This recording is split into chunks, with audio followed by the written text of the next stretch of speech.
I'm going to spend the next 10 minutes speaking a little bit just about the transformation of the operational model of Lynk, the service marketplace, and some of the reasons or justifications that went into that. I think when starting a marketplace, there's usually three big questions that people want to answer, right? The first is, what services are they going to offer, right? Are they a vertical service marketplace, i.e. they're providing one service or maybe a few services, or are they a horizontal service marketplace? They're providing many services, right? Lynk was quite horizontal, Uber is quite vertical, right?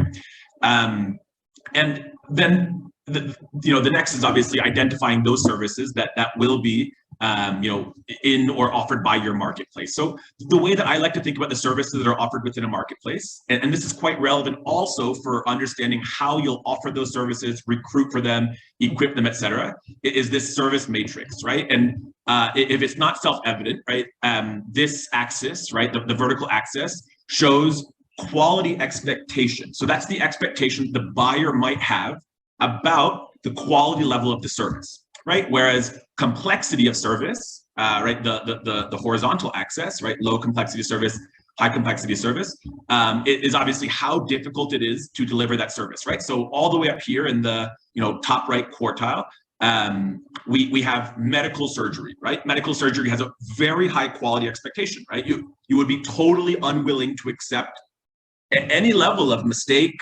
or unprofessionalism or anything else like that in medical surgery. And of course, to provide medical surgery, right, there's huge amounts of variability, permutations, right? It's not very well standardized, right? But on the exact opposite side of the spectrum, we might have something like basic construction site laborer, right? Someone that is digging a hole, right? The quality expectation might not be very high, right? The tactic that person uses to dig, the speed or quality or anything else.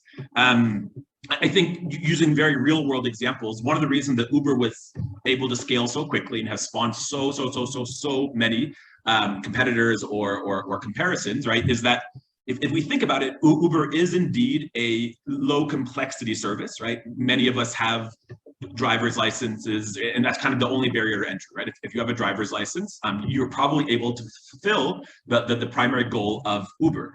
And then in terms of quality expectation, if we think, right, the ideal customer experience of an Uber ride, right, is that I call an Uber, the Uber comes directly to my house, right, to wherever that pin is that I called them.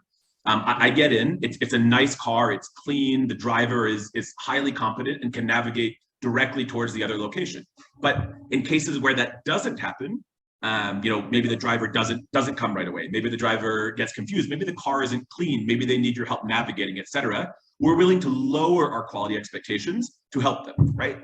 We'll forgive it, we'll still use Uber, right? And that's because in a large way, it's a binary service, right? Did I get to my destination or not? And usually you will get to the destination. And how long is the negative repercussion of that experience? How long does it stay with me, right? If it's a smelly car, once I'm out of the car, I don't experience that anymore, right? So it doesn't really stay with me. Hairdresser, for example, if I get a bad haircut, this is going to be with me for a long time, right? It's quite in my face. My quality expectations are higher. And this is quite important when evaluating services, right? Because if you think about this as a quantitative matrix or measure, and you say, higher numbers as it becomes higher quality expectation or higher complexity service, the scores would actually be multiplicative, right? It's exponentially more difficult to provide medical surgery than it would be to provide construction work on a construction site, right? Which means that based on the complexity or the quality expectation, you either need to more rigorously recruit, right? Medical surgery is heavily regulated, that has to be performed by a doctor, that's consistently tested, et cetera. Or you need to have substantially more training or platform support. The last really important question that a marketplace asks itself is, where does it fall on the spectrum from being a lead generation marketplace to a full service marketplace? Lead generation largely has the responsibility of making a match, right? One needs a plumber, here's a plumber, good luck, right? The large value propositions of lead generation marketplaces are just speed and convenience. And that's how a lot of marketplaces began, right? Because hey, I just can't find a plumber, right? I legitimately don't know another way to get in touch with a plumber, so I'll use the Yellow Pages or Angie's List or whatever else. For a full service marketplace, on the other hand, is actually responsible for delivering the service. It means that you hold accountability about whether or not the service was delivered appropriately or not.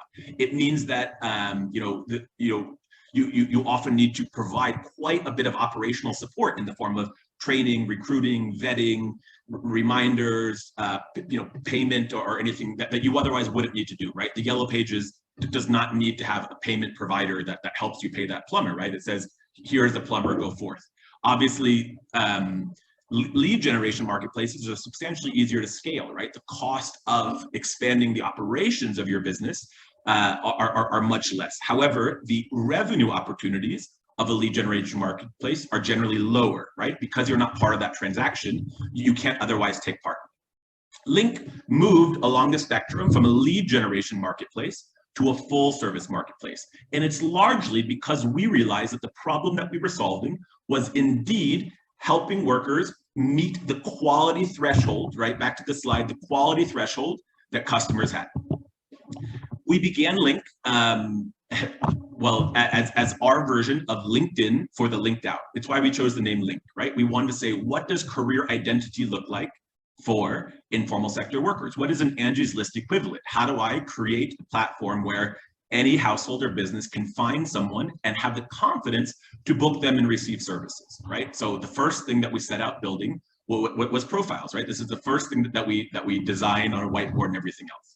We found pretty quickly, however, that even the act of creating a profile was too difficult for many of the workers that we were working with. The ability to differentiate themselves, provide information, standardize it, input it, was quite difficult. And also because of the lack of status quo or existing level organization, certification, et cetera, very, very, very difficult to rely on a foundation of market understood certifications or diplomas or things like that therefore signaled quality, right? What do I mean by that?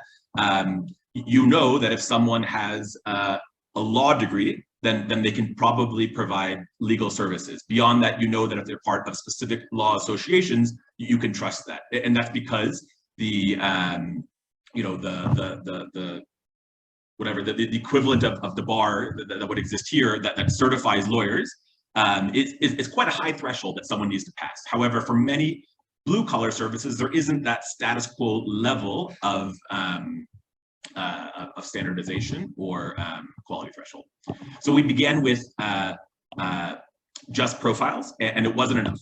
We realized that we needed to get more involved into actually triaging the job request, right? So the next thing that we built was a mechanism for understanding the details of the job that a person would be requesting. We created kind of permutational request flows, kind of like a wizard, right? Imagine it asks you a question, and based on your answer to that question, it asks you another question, right? A series of questions would therefore allow us to understand the details of the job that the customer needed in order to better triage which workers would therefore be suitable for it. We felt that maybe we, as a platform, needed to do this, as it wasn't working out very well when the customer needed to triage themselves via profiles, because that level of differentiation wasn't clear.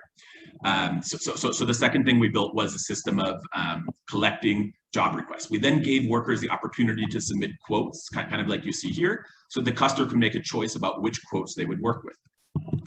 We found that also that wasn't enough, right? So even when it got to the point where a decision was made and a worker was chosen, so many other things could go wrong that caused a disappointed customer, right? Someone showing up late, someone that doesn't clean up after themselves or use consistent or high quality materials, someone that doesn't do a very good job of managing expectations, or any other litany of other problems. We realized that we therefore needed to be involved even throughout the job, right? We needed to be involved with reminders the morning of, hey, you have a job today, and here's the details of what you need for this job. We needed to be involved in terms of what materials were used, whether they're using the right materials or the right quantity. We need to be involved in maybe even making sure that the price that's being set is fair, and so many other things. And of course, we wanted to also be involved in collecting feedback and creating a constructive feedback loop, right? Identifying ways to highlight good work or identify areas of improvement. Even this wasn't enough, though. As we all know, the existing material and equipment infrastructure in the status quo wasn't quite there. Lots of small hardware shops that most Fundis rely on that have highly variable quality of inputs, right? Very, very few warranties or any kind of consistency, which means that, you know, someone's using one painter is using a completely different paint as another paint, and it doesn't match up. So we needed to get involved in providing tools, materials, etc. And ultimately, we realized that because we were a horizontal marketplace, because of this calculation here, right, of you know, so many of our services were on the high quality threshold and nearing the high complexity area, right, and therefore the you know, service matrix score that they're receiving high, that we would need to put in quite a bit of work on everything in order to consistently deliver that level of customer experience. We found that customer quality expectation wouldn't go down. So we needed to make sure that we could consistently deliver a high quality expectation. I'm sorry that this slide is quite text heavy, but I actually copied the exact text that we use in the company from, you know, almost 4 years ago or 3 years ago, when we as a company made the decision, right? We called it a sledgehammer moment, right? Where you break things and kind of restart. Where we made the decision to move in a direction that we called commoditization, which was the standardization of our services, right? So we wanted to ensure that the requests that we get are authentic. So for example, in a query to quote model, you might get inauthentic requests. That could be someone says, I want my house painted. You as the platform do quite a bit of work in order to get 3 quotes for house painting. And then unfortunately, the customer chooses not to go with any of those quotes, right? Inauthentic request. To help customers understand what a reasonable request is why, and why, right? One of the, you know, quantitative measures that can also go on that matrix of customer expectation versus service complexity is price, willingness to pay.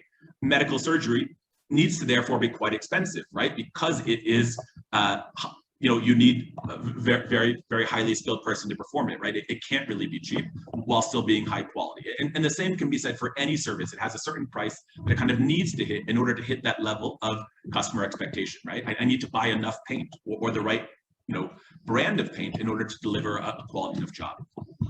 We wanted a way to more reliably give our pros work, right? To know how many jobs we were going to be getting. We wanted a way to make customers happy with their decision. So choice theory says if someone sees 3 quotes and has to choose between them, maybe they feel like, oh, if I choose the most expensive one, have I overpaid? If I choose the cheapest one, have I, you know, therefore consigned myself to bad quality or whatever else? And there's a lot of kind of like regret in that choice. And of course, to predict or prevent the problems on a job before they happen and to know that it goes well. In a scenario where the worker is solely responsible for deciding how the job is delivered, right? What paint do I use? What materials or tools do I use? Do I start by painting the edges of the wall first, or do I start by painting the middle of the wall? Do I do 2 coats or 1 coat? But by giving all of that autonomy, there's an infinite permutation of problems that could occur, right? Because each of those different methodologies of implementation could have unique problems associated with them. If you can standardize how the service is provided, then you can predict the likely problems that would come up and therefore create solutions against them. And that's exactly what we did. To us, commoditization was turning common requests into standardized services that had very, very, very clear delivery criteria, right? House painting will include A, B, C, D, E, will not include X, Y, or Z. Had a very clear price and very clear, timeline or anything else like that. The product offering was standardized and predictable, therefore, and in cases where it couldn't be standardized, we would break it out into many more products. This ultimate change was not because it made our lives easier, because it made us more money or whatever else, but it was ultimately because it was what we realized was necessary in order to hit what was the required customer satisfaction threshold, right? This was the primary driving force, that for some services that don't have low quality expectation, you can't lower customer expectation while keeping a level of customer feedback and product market fit or brand reputation that would allow you to scale. So that's kind of the journey of the operational model evolution of Lynk.